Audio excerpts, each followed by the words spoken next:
साथीहरू नमस्कार, सन्चै हुनुहुन्छ होला। म पनि ठिक छु है, म पनि ठिक छु। झापा जहाँ बालेन शाह र केपी शर्मा ओलीको महाभिडन्त भनौँ, मैले महाभिडन्त चलिरहेको छ। त्यो चुनावको भिडन्तमा एकजना महिलाले हाम्रो केपी शर्मा ओलीलाई केही प्रश्नहरू गर्नुभएको छ।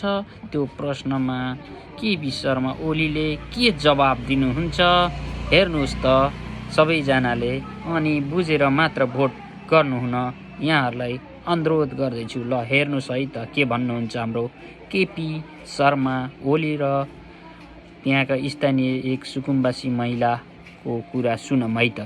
सर, म एउटा कुरा गर्न चाहन्छु, किनभने हामी तपाईलाई पटक पटकमा जिताएको छौँ। तपाईले नम्बर किन भएको छैन?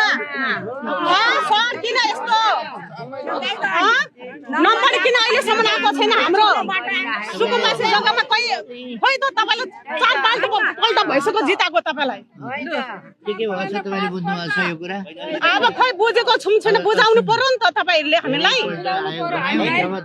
बाँड्न लाग्छ, पूर्जा बाँड्न लागेपछि सरकार ढल्छ, फेरि आयोग खारिज हुन्छ, फेरि आएर बनाउँछौँ, फेरि बाँड्न लाग्छौँ, फेरि बाँड्न लागेपछि फेरि त्यसलाई भङ्ग गरिदिन्छ।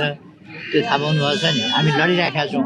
अस्ति पनि आयोग फेरि खतम गर्यो, फेरि हामीले अदालतबाट लडेर आयोग ल्याएका छौँ। अब त्यही पनि हो सर, हामी गरिब दुखीहरू बेरोजगारी भएको छौँ।